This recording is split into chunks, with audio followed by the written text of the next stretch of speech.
ሰላም ሰላም እንዴት ናችሁ? የቻናላችን ቤተሰቦች ለቻናሉ አዲስ የሆናችሁ ሳብስክራይብ እያደረጋችሁ ቤተሰብ መሆን ትችላላችሁ። በግል መማር ለምትፈልጉ ደግሞ ከታች በምናስቀምጠው ስልክ ቁጥር በኢሞ፣ በዋትስአፕ፣ በቴሌግራም እየደወላችሁ አናግሩን። ዛሬ እንግዲህ የመጣንበት ሞክሼ ፊደሎች ይባላሉ ወይም ተመሳሳይ ፊደሎች ማለት ነው። በቅርጽ የተለያዩ ሆኖ በስም አንድ አይነት የሆኑ ፊደሎች ነው የምናያቸው ዛሬ። ከአማርኛ ትምህርት ተጨማሪ እንግሊሽ ሂሳብን በግል እንሰጣለን። አሁን ሞክሼ ፊደል ወይም ተመሳሳይ ፊደል የሚባሉት እነማን እንደሆኑ አብረን እናያለን። መጀመሪያ ርዕሱ ሲጀምር ምን ይላል? ከላይ ሞክሼ ፊደሎች ይላል ማለት ነው። ሞክሼ ፊደሎች ይላል ማለት ነው። እንግዲህ ሞክሼ ፊደሎች የሚባሉት እነማን እንደሆኑ አብረን ስናይ በመጀመሪያ ከሀ ስንጀምር ይሄው ሶስት አይነት ሀል እነዚህ ሶስት አይነት ሀሉ ማለት ነው። እነዚህ ሶስቶች ሀ ናቸው። በቅርጽ ግን እንደምታዩቸው የተለያዩ ናቸው ሶስቶችም። የመጀመሪያው ማን ይባላል? ይሄኛው የመጀመሪያው ሀሌታው ሀ ይባላል። ሁለተኛው ደግሞ ሐመሩ ሀ ይባላል። ሶስተኛው ደግሞ ብዙሃኑ ሀ ይባላል። ይሄ የነሱ የራሳቸው የግላቸው የሆነ መለያ ስማቸው ሲሆን በምንቆጥር ጊዜ በምናነብ ጊዜ ግን ሶስቱንም ምን ብለን ነው የምናነብ? ሀ ብለን ነው የምናነባቸው። ይሄንም ሀ እንላለን። ሁለተኛውንም ሀ ብለን ነው የምንጀምር። ሶስተኛውንም ሀ ብለን እናነባለን ማለት ነው። ብዙ ጊዜ ግን ያው ይሄኛው ሀ ሰዎች የሚጠቀሙት እነዚህ ሀ ቢኖሩም ይሄን ነው የሚጠቀሙ። ብዙ ጊዜ ሰዎች ይሄኛውን ትኩረት አድርገው ይጠቀማሉ።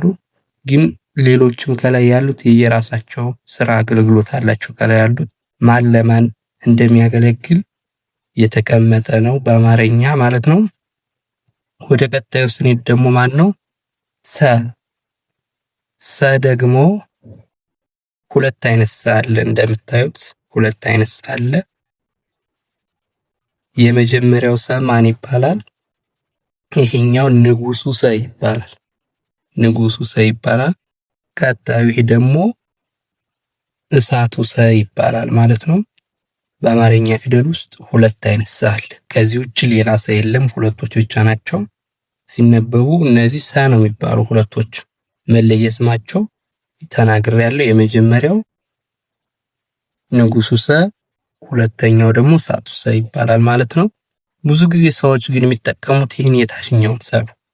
ያው ሰ ብሎ ለመጻፍ አንድ ነገር በሰ የሚጀምር ከሆነ ብዙ ጊዜ ይህኛውን የታችኛውን ሰ ነው የሚጠቀሙት።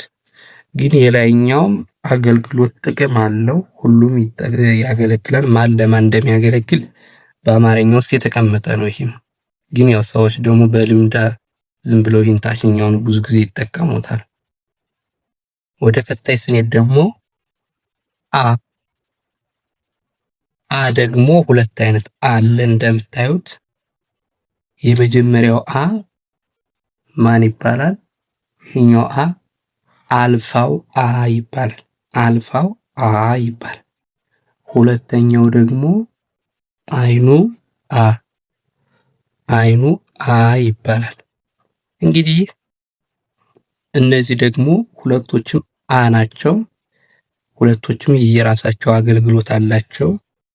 ግን ብዙ ጊዜ ሰዎች የሚጠቀሙት ይህን ደግሞ ያው ከልምድ አንፃር ይሄኛውን አልፋው አን ይጠቀማሉ ማለት ነው። ወደ ቀጣይና ወደ መጨረሻዎቹ ስንሄድ ጸ ደግሞ እንደምታዩት ሁለት አይነት ጸ አለ። የመጀመሪያው ጸ ጸሎቱ ጸ ይባላል። ሁለተኛው ደግሞ ፀሐዩ ጸ ይባላል ማለት ነው። ቀጣይ ደግሞ ምንሄድ